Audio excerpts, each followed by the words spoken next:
Morning students, हम अपना chapter 4 planning का पार्ट 2 देखेंगे। पार्ट 1 हम देख चुके हैं। पार्ट 2 में हम देखते हैं सबसे identifying alternative courses of action. जो ऑल्टरनेटिव कोर्सेज ऑफ एक्शन है उनको पहचानना। तो क्या होता है, आफ्टर सेटिंग द ऑब्जेक्टिव, हमने यहाँ पे ऑब्जेक्टिव डिसाइड कर लिया है। Managers make a list, manager क्या करता है, लिस्ट बनाता है ऑल्टरनेटिव्स की, through which the organisation can achieve it objective, जिनकी हेल्प से एक ऑर्गेनाइजेशन अपने ऑब्जेक्टिव को अचीव कर सके।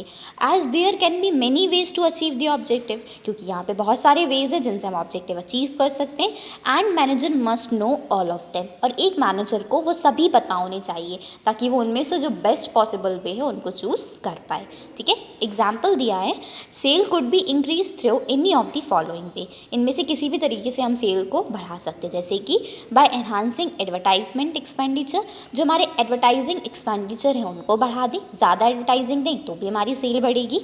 Appointing salesman for door to door sales, हमने सेल्समैन अपॉइंट कर दिए जो घर घर जाके डोर टू डोर जाके हमारे प्रोडक्ट को बेच रहे हैं।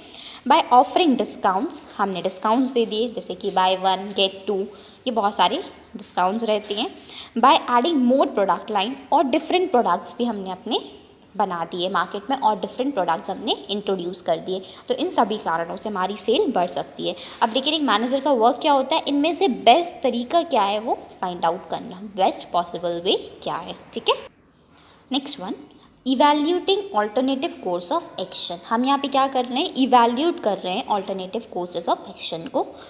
Positive and negative aspect of each and every proposal need to be evaluate, हर प्रपोजल के पॉजिटिव और नेगेटिव मतलब उसके एडवांटेजेस और डिसएडवांटेजेस दोनों को इवैल्यूएट करना ज़रूरी है। Determine their feasibility and consequences, ताकि हमें पता चले कि हम उन ऑब्जेक्टिव तक पहुंच सकते हैं, और ऐसा करने से हमें क्या कॉन्सिक्वेंसेस बियर करने पड़ेंगे। Consequences in the light of each objective to be achieved, ताकि हम हमारे ऑब्जेक्टिव को अचीव कर सकें। एग्जाम्पल, इन फाइनेंशियल प्लान्स, अगर आप फाइनेंशियल प्लान बना रहे हो, risk return trade off are important, तो हमारी जो रिटर्न ट्रेड ऑफ की रिस्क है वो भी बहुत ज़रूरी है। रिस्कियर द इन्वेस्टमेंट, जितना ज़्यादा इन्वेस्टमेंट रिस्कियर होगा उतनी ही हायर क्या होती है, रिटर्न्स होती हैं। जैसे कि शेयर मार्केट, म्यूचुअल फंड्स बहुत ज़्यादा रिस्कियर है लेकिन उनकी रिटर्न ऑफ रेट्स पे क्या होते हैं, बहुत अच्छे होते हैं। It is likely to give, ऐसा एग्जाम्पल है। टू इवैल्यूएट सच प्रपोजल्स, ऐसे प्रपोजल को इवैल्यूएट करने के लिए डिटेल कैलकुलेशन ऑफ अर्निंग, हमें डिटेल्ड कैलकुलेशन करनी पड़ेगी किन चीज़ों की, अर्निंग्स की, टैक्सेस की, earning per share and etcetera, बहुत सारी चीज़ें होती हैं, शुड बी डन, प्रॉपरली करना पड़ेगा, तभी हम उन सही कोर्सेज को अचीव कर पाएंगे, पहचान पाएंगे। ठीक है, next one, selecting the best alternative. अब देखो हमने पीछे थर्ड पॉइंट में देखा कि हमें ऑल्टरनेटिव फाइंड करने हैं, फिर कौन सा ऑल्टरनेटिव सही है हमने इवैल्यूएट कर लिया। अब जब हमने सब पता कर लिया है तो हम सही ऑल्टरनेटिव को क्या करेंगे, सिलेक्ट करेंगे। Real point of decision making, ये डिसीजन मेकिंग का रियल पॉइंट है। Best plan has to be adopted and implemented, जो सबसे अच्छा प्लान है वो हम अडॉप्ट करेंगे और उसको ही लागू करेंगे। The ideal plan, ideal plan मतलब क्या होता है, जो मोस्ट फीजिबल मतलब आसानी से हम कर सकें, प्रॉफिटेबल ज़्यादा प्रॉफिट हो, and with least negative consequences, और जिसके नेगेटिव ड्रॉबैक बहुत कम हो, मतलब बुरा असर हम पे कम पड़ रहा हो।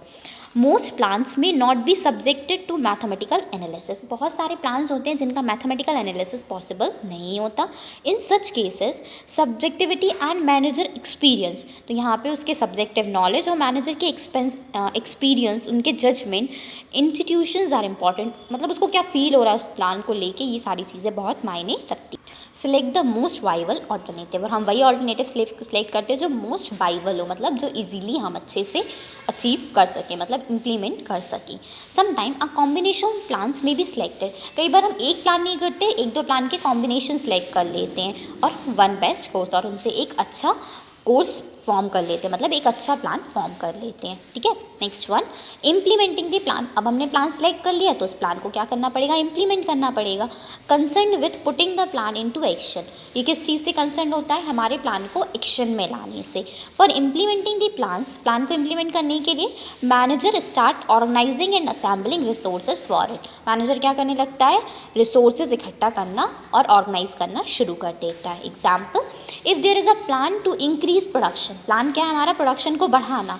Then more labour more machinery, तो हमें ज़्यादा लेबर चाहिए होंगे, ज़्यादा मशीनरीज चाहिए होंगी, तभी हम अपनी प्रोडक्शन को बढ़ा सकते हैं। This step would also involve organising for more labour and purchase of machinery. तो इस स्टेप में एक चीज़ और इंक्लूड हुई क्या, कि आप मोर लेबर्स को ऑर्गेनाइज करें और ज़्यादा से ज़्यादा मशीनरीज को क्या करें, परचेज करें। ठीक है, आगे देखते हैं फॉलोअप एक्शन। फॉलोअप एक्शन मतलब जो आपने यहाँ पे प्लान डिसाइड कर लिया, इम्प्लीमेंट कर लिया, अब उनको आगे फॉलो चेक करते रहें। This involve monitoring the plans, आप अपने प्लान को क्या कर रहे हैं, मॉनिटर कर रहे हैं। And ensuring that activities are perform according to schedule, और इस बात को चेक कर रहे हैं, इंश्योर कर रहे हैं कि सभी एक्टिविटीज शेड्यूल के अकॉर्डिंग, जैसे आपने डिसाइड की उसके अकॉर्डिंग परफॉर्म हो रही हैं। ठीक है, whenever there are deviation from plans, immediate actions has to be taken to bring implementation according to the plan or make changes of the plan। जब भी हमें लगे कि हमने जो एक्शन डिसाइड किए हैं और जो परफॉर्म हो रहे हैं उनमें कोई अंतर आ रहा है, तो तुरंत हमें उसके लिए स्टेप लेना पड़ेगा ताकि हम चेंजेस कर पाए, मतलब टाइम के अकॉर्डिंग अपने प्लान को चेंजेस कर पाए। ठीक है, अब यहाँ पे हम देखते हैं टाइप ऑफ प्लान। तो प्लान क्या होता है पहले ये देखेंगे, और टाइप ऑफ प्लान में 2 टाइप्स होते हैं, सिंगल यूज़ प्लान और स्टैंडिंग यूज़ प्लान। ठीक है, तो प्लान क्या होता है, a plan is a specific action, एक स्पेसिफिक एक्शन है प्रपोज टू हेल्प ऑर्गेनाइजेशन। क्यों प्रपोज किया है हमने, ऑर्गेनाइजेशन की हेल्प करने के लिए, अचीव इट्स ऑब्जेक्टिव, ताकि वो अपने ऑब्जेक्टिव को अचीव कर पाए। इट इज़ अ डॉक्यूमेंट, ये एक डॉक्यूमेंट है दैट आउटलाइंस, जो बताता है कि कैसे हम अपने गोल को, how are goal is going to be met, हम उसको कैसे अचीव करने वाले हैं। The importance of developing plan, plan क्यों बनाना ज़रूरी है, in evident form the fact that there may be more than one means of reaching the particular goal. तो इससे हमें एविडेंट मतलब एक प्रूफ बन जाता है कि अपने गोल को, जो गोल आपने ऑब्जेक्टिव डिसाइड किया उसको अचीव करने के लिए इसके अलावा भी बहुत सारे वेज हैं। So with the help of logical plan, और जो सही प्लान है, लॉजिकल प्लान है, उससे objective of an organisation could be achieved easily, हमारे ऑर्गेनाइजेशन के ऑब्जेक्टिव को हम ईजिली अचीव कर सकते हैं। ठीक है, सिंगल यूज़ प्लान क्या होता है, सिंगल यूज़ प्लान मतलब जो एक बार उपयोग के लिए बनाया है, मैंने प्लान बनाया और उसको कंप्लीट कर लिया, मैंने चैप्टर, ये वाला चैप्टर कंप्लीट करने के लिए प्लान बनाया कि मुझे इस चैप्टर को 2 पार्ट्स में कंप्लीट करना है। जैसे ये 2 पार्ट्स में चैप्टर कंप्लीट हुआ, प्लान ओवर, एक ही बार यूज़ हुआ, ऐसे प्लान को बोलते हैं single use plan. A single use plan in a business refers to a plan develop for one time project, हमने ऐसा प्लान जो वन टाइम किसी एक प्रोजेक्ट या इवेंट के लिए बनाया है, दैट हैज़ स्पेसिफिक ऑब्जेक्ट, उसका ऑब्जेक्टिव भी निश्चित है, उसको हम बोलते हैं single use plan. It applies to activities that do not recur or repeat, ये ऐसी एक्टिविटीज़ के लिए अप्लाई होता है जो एक्टिविटीज़ दोबारा से नहीं होंगी या फिर रिपीट नहीं होंगी। It is specific design to achieve a particular goal, हम स्पेसिफिकली इसको एक पर्टिकुलर गोल अचीव करने के लिए डिज़ाइन करते हैं। Such plan is develop to meet the needs of unique situation, ये प्लान हम जो अलग डिफरेंट सिचुएशंस बनती हैं जो बार बार नहीं आने वाली उनके लिए बनाते हैं। The length of a single use plan differs greatly depending on the project in questions. देखो अब प्लान कितना बड़ा होगा ये पूरी तरीके से किस पर डिपेंड करता है कि आपके प्रोजेक्ट किस तरीके का है, आप किस तरीके के प्रोजेक्ट के लिए प्लान बना रहे हैं। ठीक है, सिंगल इवेंट प्लान में only last 1 day while a single project में लास्ट 1 वीक और मंथ। अगर सिंगल इवेंट है तो हो सकता है आपको कुछ एक दिन लगे, या फिर प्रोजेक्ट है तो एक आध हफ्ता लग सकता है या 1 महीने लग सकता है। एग्जाम्पल ले सकते हैं, an outline for an advertising campaign, आपको एडवर्टाइजिंग कैंपेन के लिए एक आउटलाइन बनानी है। After the campaign runs its course, campaign ख़त्म होगा, द शॉर्ट टर्म प्लान, तो कैंपेन क्या हुआ, एक शॉर्ट टर्म प्लान है, with lose its relevance except as a guide for creating further plan, तो फिर उस प्लान के हमें कोई उपयोग नहीं रहेगा, सिवाय उसकी हेल्प या ले सकते हैं हम कि आगे कभी प्लान बनाएंगे तो उसके लिए हम हेल्प ले सकते हैं गाइडेंस की तरह। ठीक है, ये था single use plan. Single use plan के टाइप्स क्या होते हैं, प्रोग्राम में फर्स्ट है, A program is a single use plan containing detailed statements about project। Programme में क्या होता है, डिटेल स्टेटमेंट्स होते हैं किसके बारे में, प्रोजेक्ट्स के बारे में। आउटलाइन दी ऑब्जेक्टिव्स, हमारे ऑब्जेक्टिव क्लियर बताते हैं, हमारी पॉलिसीज़ बताते हैं, प्रोसीजर्स क्या रहेंगे, कैसे हम वर्क करेंगे, कौन कौन से रूल्स अप्लीकेबल होंगे, कौन कौन से टास्क अप्लीकेबल होंगे, कितना फिजिकल और ह्यूमन रिसोर्सेज हमारे पास ज़रूरी होगा किसी भी एक्शन को कंप्लीट करने के लिए। ठीक है, ये हो गया प्रोग्राम। नेक्स्ट वन है बजट। बजट क्या होता है, a budget is a statement of expected result expressed in numerical terms. Budget एक स्टेटमेंट है जिसमें हम एक्सपेक्टेड रिजल्ट को किसमें नंबर्स के फॉर्म में डिफाइन करते हैं for a definite period of time in a future, एक निश्चित समय के लिए, ठीक है, इसको हम बोलते हैं budget. Next one, standing plan. Standing plan मतलब जो लॉन्ग टर्म के लिए यूज़ होता है, टाइमली उसमें हम चेंजेस भी कर सकते हैं। Standing plans are used over and over again. Standing plan बार बार यूज़ होते, क्यों? They focus on organisational situation, इनका फोकस किस पे होता है? ऑर्गेनाइजेशन की सिचुएशंस पे दैट अकर रैपिडली, जो क्या हो रही है? बार बार आ रही हैं, रिपीट हो रही हैं, ठीक है। They are usually made once and retain their value over a period of years.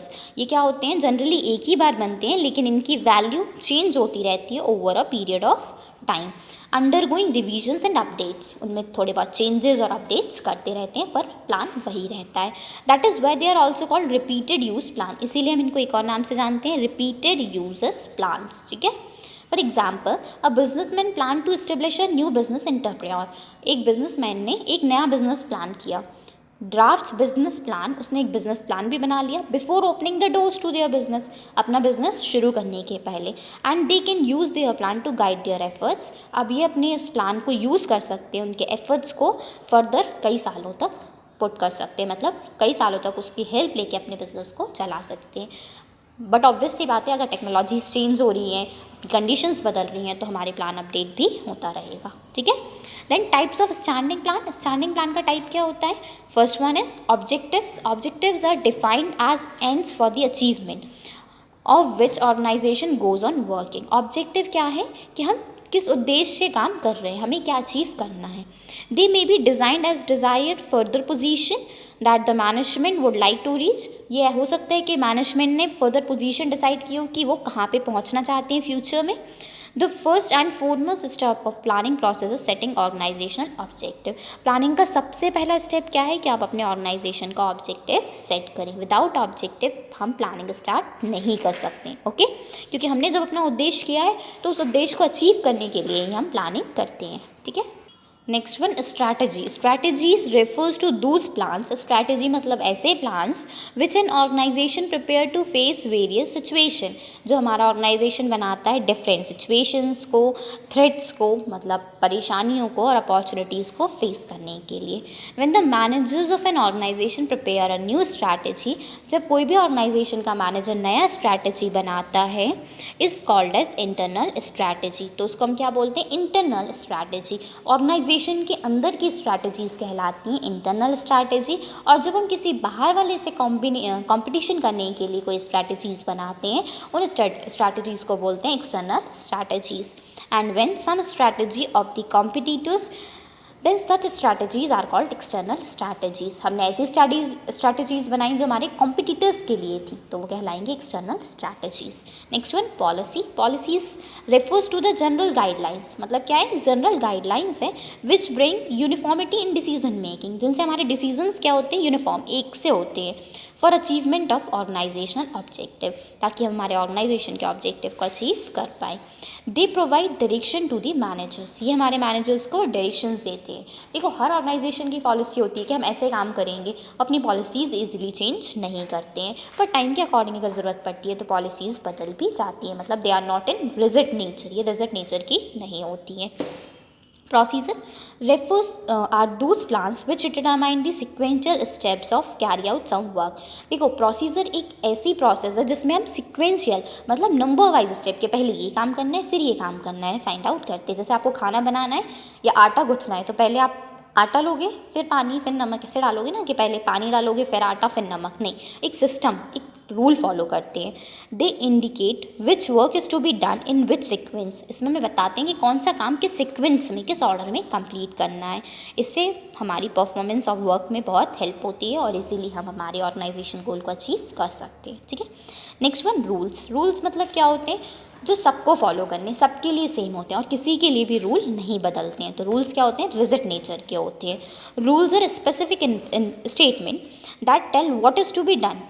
Specific statement होता है जो बताता है कि क्या करना है, बहुत क्लियर, घुमा फिरा के नहीं बोला गया। And what not to be done in a specific situation, उस सिचुएशन में क्या करना है और क्या नहीं करना है। Rules are rigid, rules rigid होते हैं, which ensure discipline in the organisation, जिनकी वजह से हमारे ऑर्गेनाइजेशन में डिसिप्लिन रहता है। They help in indicating which point are to be kept in mind, इससे हमें पता चलता है कि कौन सा पॉइंट हमें दिमाग में रखना है अपने काम को परफॉर्म करते समय। रूल्स क्या होते हैं, रिजिड नेचर में होते हैं, किसी के लिए नहीं बदलते। स्कूल आना है, यूनिफॉर्म में आना है, 8 बजे आना है, किसी के लिए ये रूल नहीं बदलेगा, सबको यूनिफॉर्म में आना पड़ेगा, 8 बजे आना पड़ेगा। ये क्या हुआ, रूल हुआ, जो कि रिजिड नेचर का होता है। इससे हमारे स्कूल में डिसिप्लिन भी हुआ। सिमिलर ऑर्गेनाइजेशन में होता है। Okay, next one method. Method क्या होता है, methods are standardised way or manner in which a particular task has to be perform. Method क्या एक स्टैंडर्ड तरीका है, या तरीका है कहना चाहिए, मैथड है जिससे हम हमारे काम को अच्छे से परफॉर्म करें। There may be many ways of completing a task, किसी एक काम को कंप्लीट करने के बहुत सारे तरीके होते हैं। Method must be selected by which work can be done early at the minimum possible cost. तो मैथड में हम क्या करते हैं, वही सही तरीका चूज़ करते हैं जिससे हम हमारे काम को जल्दी कर पाएँ, कम से कम खर्चे में, मतलब कम से कम एक्सपेंसेस हो और हमारा वर्क भी अच्छे से हो पाए, एफिशिएंटली और इफेक्टिवली। ओके, ये था हमारा चैप्टर प्लानिंग। इसके बाद हम क्या करेंगे, प्लानिंग के बाद ऑर्गेनाइजिंग चैप्टर कंटिन्यू करेंगे नेक्स्ट लेक्चर में। Have a good day.